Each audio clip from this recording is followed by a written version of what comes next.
Hello guys, welcome back to the channel. And in today's video I'll be showing you how you can drop a pin on Google Maps.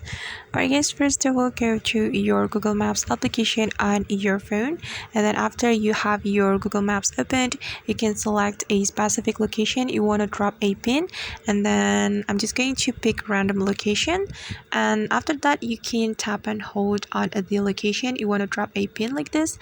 And after this option appear on your screen, you have to scroll your screen until you find the add label option and tap on it, and you can enter a custom name for the dropped pin. For example, I'm going to add this one. Okay, and once you're done, you just need to click on save button. Okay, and wait until the process is completed.